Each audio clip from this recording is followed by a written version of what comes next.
This Vibes in 5, Ghana's only social media and, of course, first social media celeb talk show. I go by the name Arnold. Elavanyo. You can always call me, bro, you see me? Bro, you see me? This show is sponsored by Plano. Plano is an online marketing platform. It's a market online. So if you have anything to sell, be it mobile phone, fridge, anything you have to sell, you can sell it on the Plano platform. And as well, you can buy something from the platform. And so if you're a business owner, we have the Plano Business Platform for you too. All you have to do is to sign your business app on the Plano Business Platform. You can get the app on Google Play Store or App Store and sign your business app on it and open it up for a lot of people to get to hear and see what you do locally and internationally. And finally, we have the Plano Delivery, which has to do with delivery services. So if you have your car and you have a bike, you can register that to the Plano Delivery Service. And then if people buy from the platform, you get to deliver to the people. And then you make some cool cash off it. We're also held down by ESK Collections. ESK Collections, they into beaded bags and accessories. So this is especially to the females. Get in touch with ESK Collections and look good. They're also into makeup, making people look beautiful. I've got Dada Hafco with me on Vibes in 5 today. He's actually a very close friend. And it's been ages since we started talking about his appearance on Vibes in 5. But you know, one thing keeps leading to another, and we don't end up being together on this show. But finally, he's been able to, either he dragged me here or I dragged him here, one of it, but fortunately we're here. Dada, you're welcome. Charlie, thank you. Let's get straight to business, and let's talk about our story. How is it going so far? Yeah, I mean, our story has been... Our story has been amazing. Relax with the hip hop life. We'll get in there. I see you know, this morning, before we got onto this platform, we were watching a freestyle an American rapper called Black Thought had. And, you know, I think it's getting to that, of course. But we good. So our story is going well. Yeah. Good thing is that I've been following, you know, you either alert me or I just see it because we're always connected. You're on a lot of platforms pushing our story. Now, the push you're giving to our story, which is your new song with Famia, did you give the same push to the previous one? Fall Down. Not Fall Down. Yebeunti. Good, Yebeunti Enda. Yeah. Did you give the same push to Yebeunti Enda? Yeah, the same. But I mean, the only difference is that, you know, Yebeunti was going to be my first breakthrough song, like my biggest breakthrough song as a solo act, right? So a lot of people were now gravitating towards the name and what I have to offer. But now it's like the name is in the minds of people already.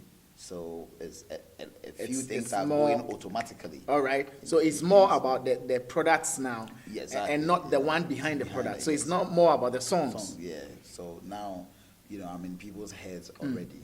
You know, those who haven't heard from me, who haven't heard of me, I believe are beginning to do so.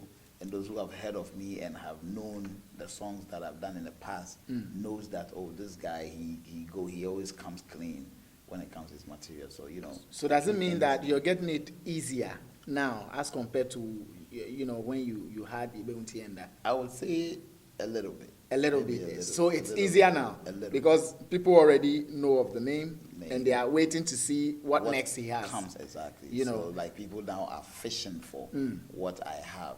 You know, instead of the first when I have to like be pushing yourself and the song. Do they get surprised when you drop the song Our Story? You know, yes, people know the name. They want to see what you have. Now, when they see it, are they surprised like, oh, man, we thought he's that good. He wasn't good after all. He's not good after all. Or we know him to have good songs, and this is another good song. Yeah, I think that I have had the opportunity of, you know, having a call from somebody who said that he thought that Yebeunti was an in-tones. Like, okay, in-tones. He just got in there. It was just a one-off song. Like, this boy is not much talented. Like, this one just happened for him. You know, but when our story dropped, and then he felt like, oh, man, it's not a fluke.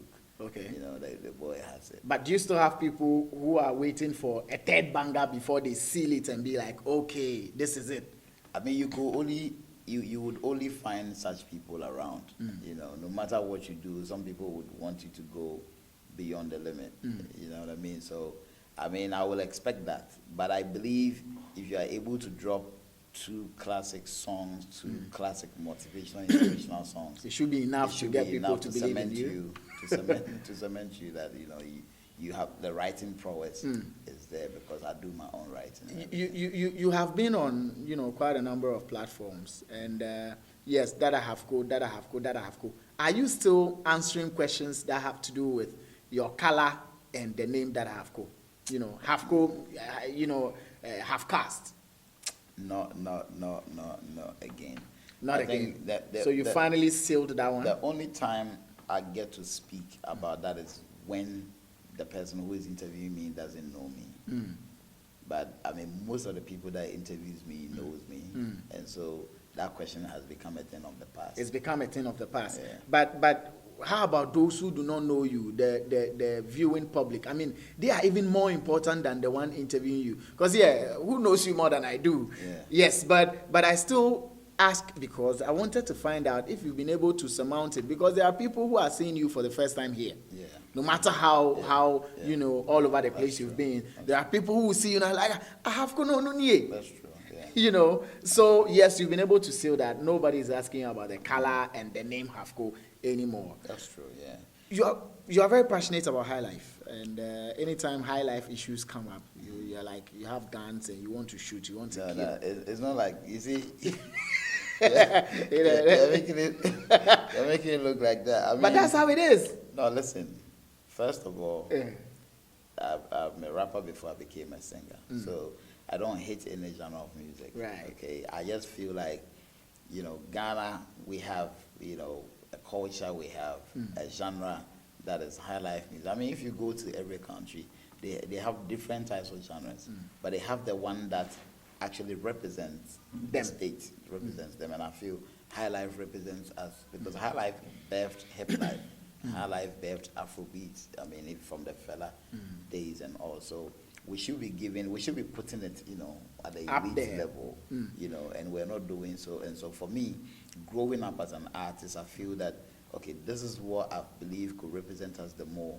And so jumping in and seeing how people always want to look down upon it, it automatically makes me an ambassador, to be able to champion it, to be able to and that's when you draw out your gun. to be able to let people know that, this is what we got to pay attention to. But is it difficult pushing it, when you put it toe-to-toe with the other genres, like the reggae dance or, the Afro, which you nearly killed me this morning for, the Afro reggae dance or hip life and high life. Is it difficult pushing high life to become the topmost?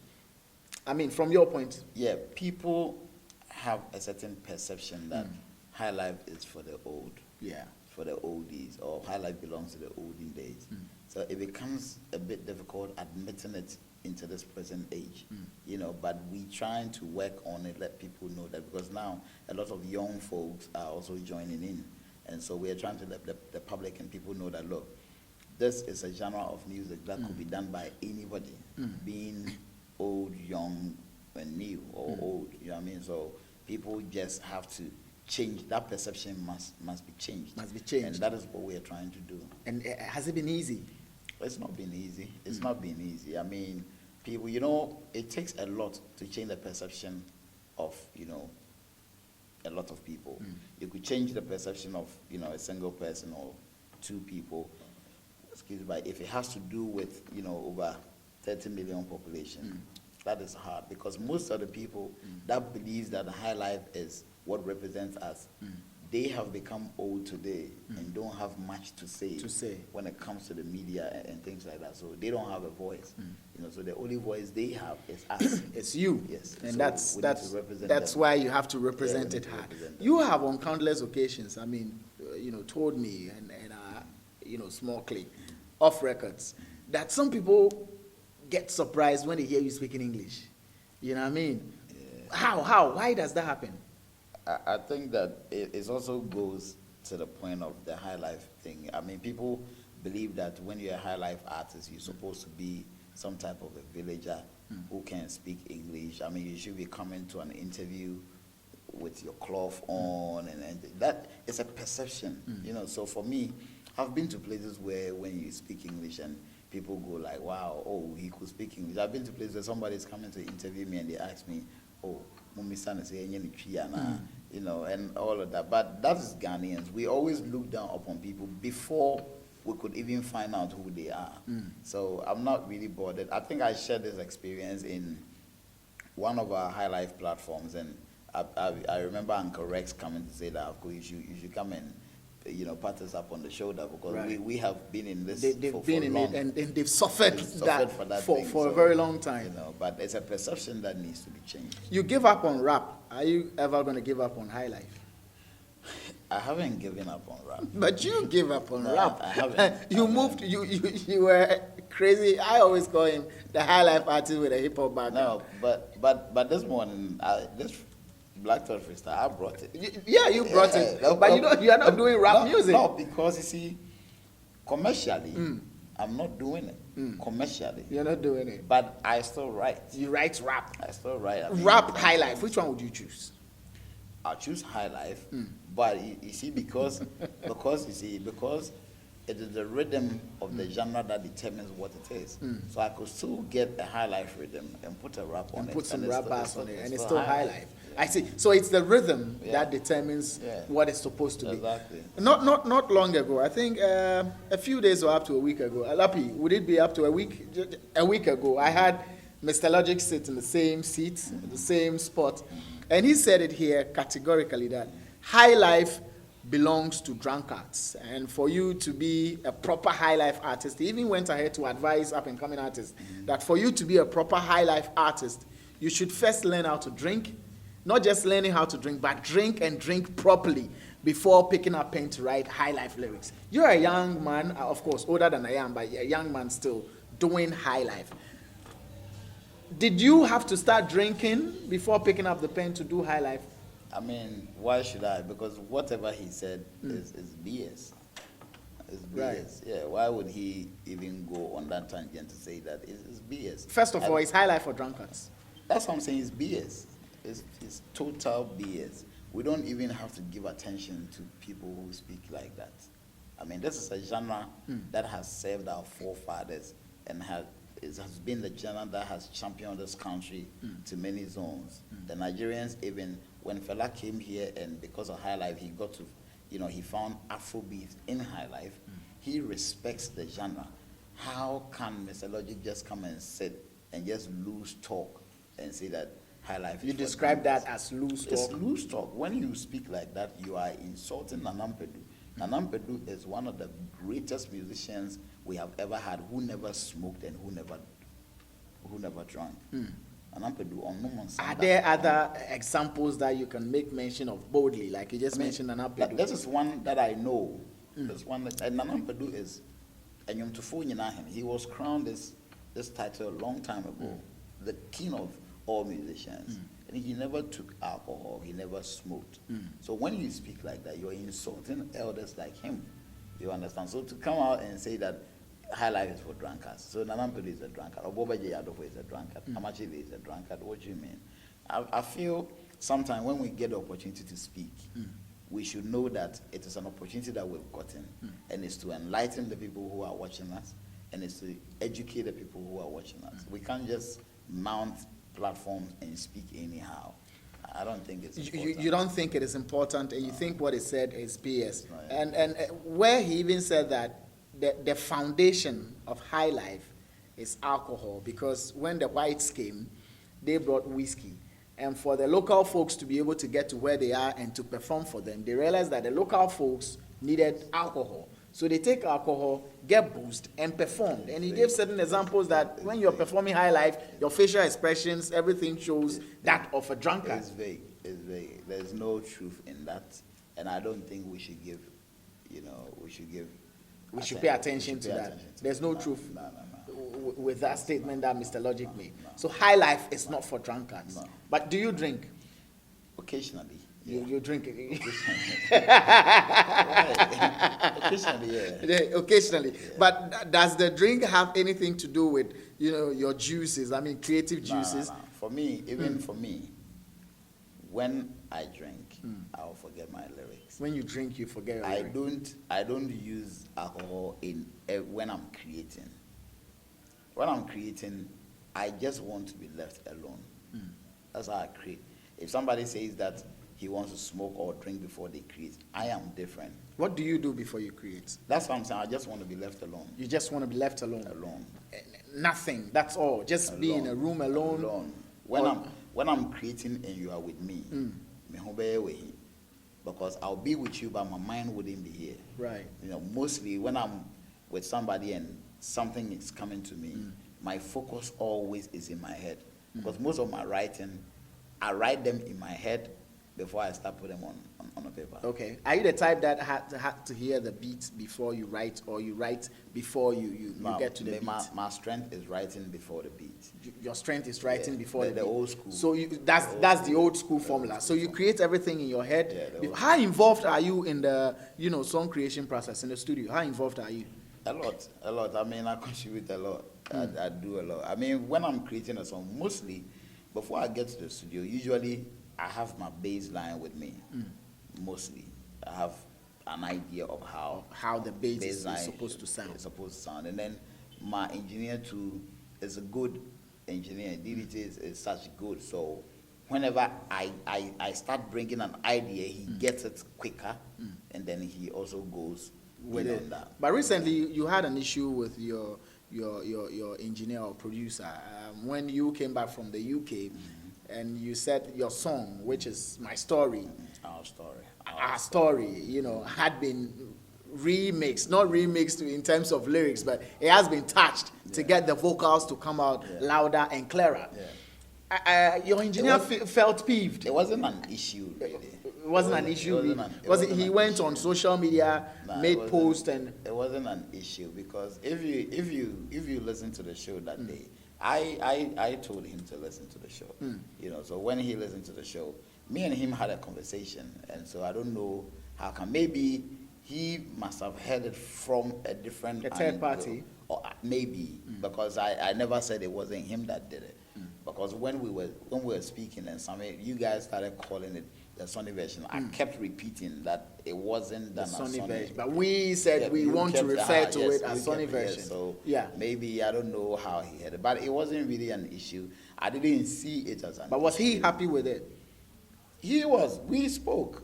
He was happy with it? Yes, we spoke. He never showed displeasure in any way? No, we spoke. That was when, after the show, and then when later on somebody called me, I was like, no, I mean, he's my boy. I don't know, whatever, or whoever must have told him something, but, it wasn't an issue. Which means he acted in a way that you got surprised, because, yes, you're the same person that made him listen, and right after the show, you spoke to him, he sounded all right, and the next thing you hear, you have a call from someone making it seem like it's not cool. Yeah, that is why I didn't, feed in, because he might go on.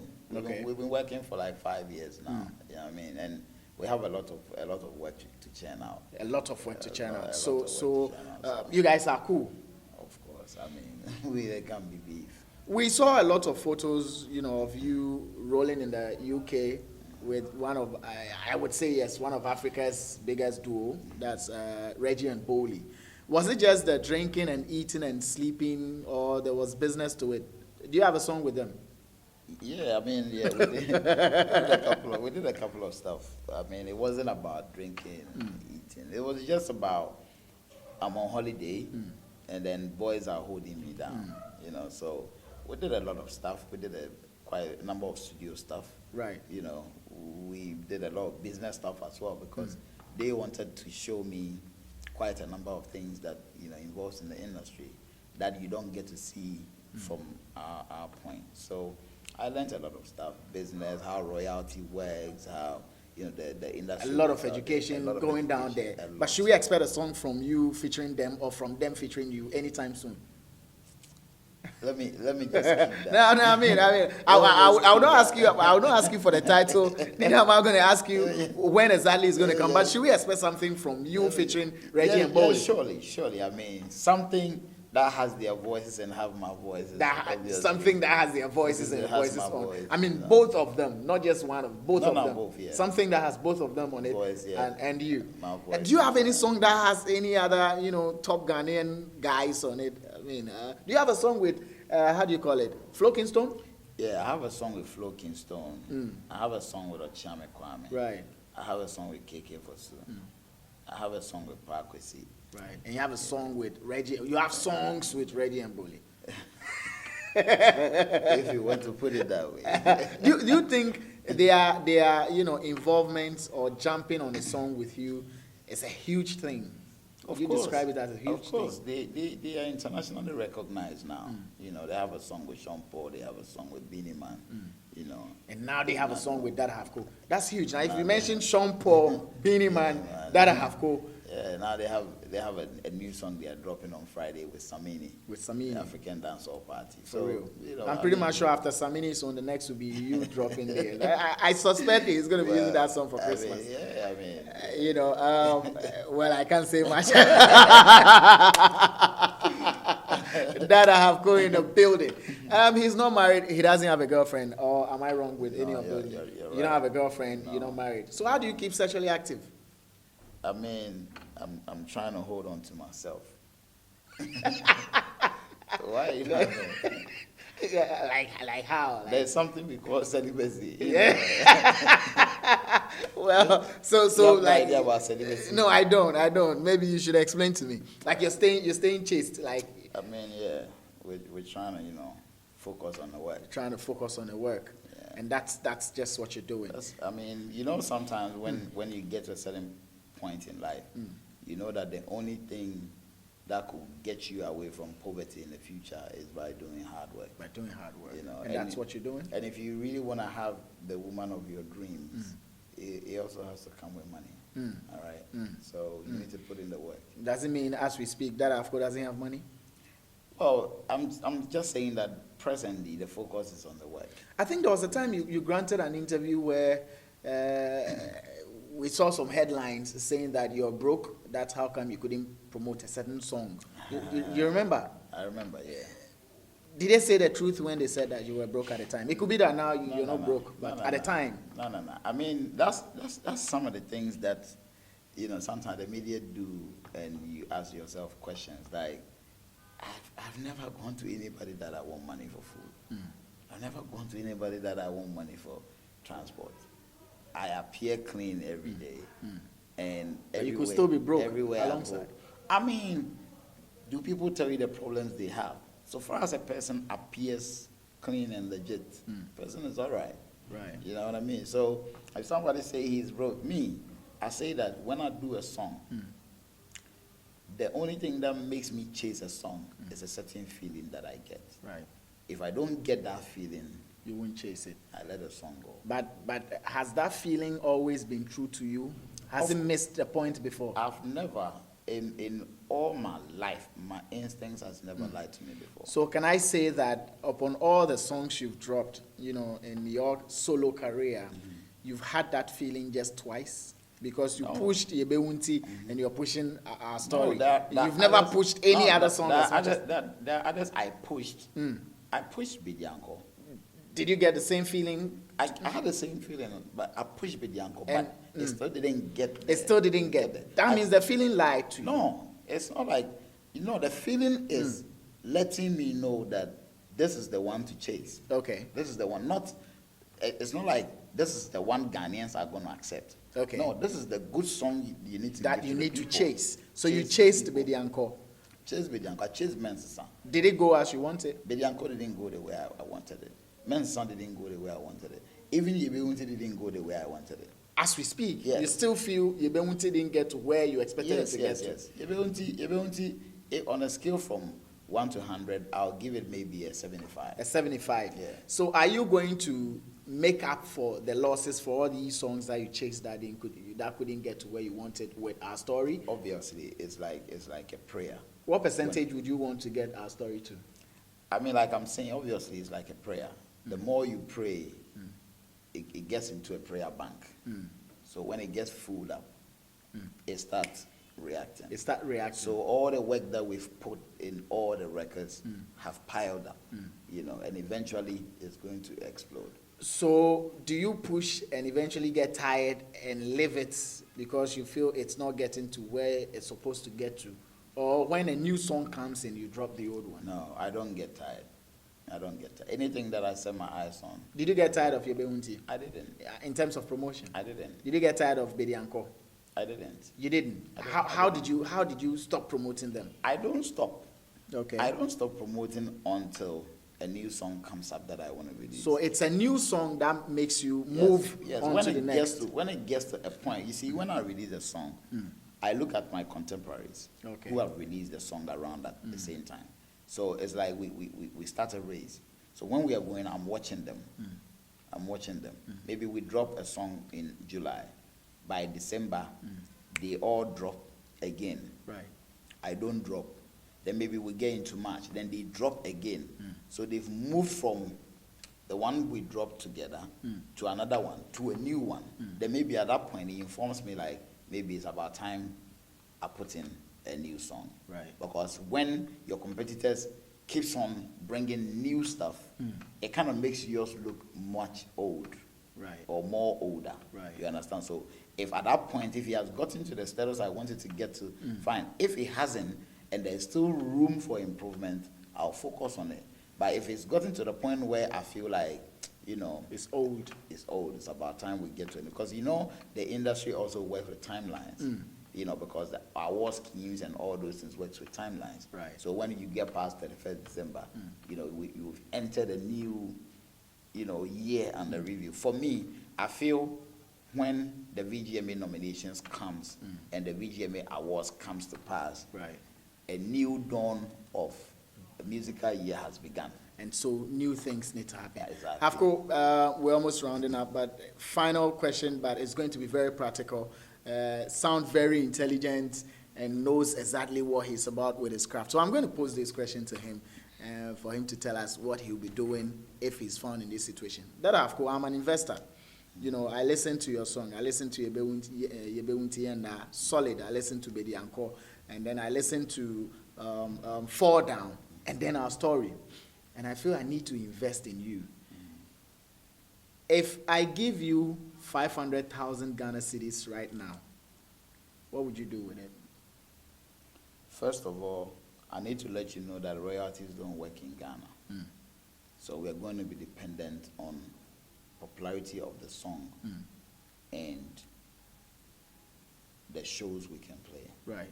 Okay, so the first thing I'll do is I'll employ you right as a road manager. As a road manager. That is one. I'll get a perfect team together. Then when I get a perfect team, I will draw the plans for them. Now we're going to achieve two things. We're going to make the song popular on radio, on TV, on the streets. Right. That is one. And from Accra to Paga. Right. We're going to do all regions. All regions. We're going to share the money region by region. Right. And make sure we tour all the regions. Makes the song popular in 3 months. And then fish for the shows. And I believe by the end of the year, we should be twice the amount. The amount. So if I give you 500,000 Ghana cedis, you should be able to give me 1 million Ghana cedi at the end of the year. Yes, I will. If you give me that money, I could use one song to get you the money back by the end of the year. Okay, so this is where we'll land, and it goes out to any investor out there. This is an artist that has a clear-cut definition of what he represents. That's one. Two, he has a clear-cut avenue or track he would invest should he get the money. So if you have 500,000 Ghana cedis there right now and you think you need to invest in an artist, invest in one that has the track laid down and knows how he's going to use the money. Even if it's 200,000 Ghana cedis, we're hoping for that. Dada Hafco, thank you very much. I've loved the conversation with you. Social media, Vibe 75, Ghana's only and the first social media celeb talk show. You might want to give some few shouts. Let's do it. Yeah. I mean, first of all, let me put across my social media handles. On Twitter, I'm Dada Hafco, that's DADAHAFCO. On Instagram, I'm Dada Hafco, DADAHAFCO. And on Snapchat is the same. Facebook is Dada Hafco, Dada B's Empire. Right. That's DADA. Hafco is HAFCO.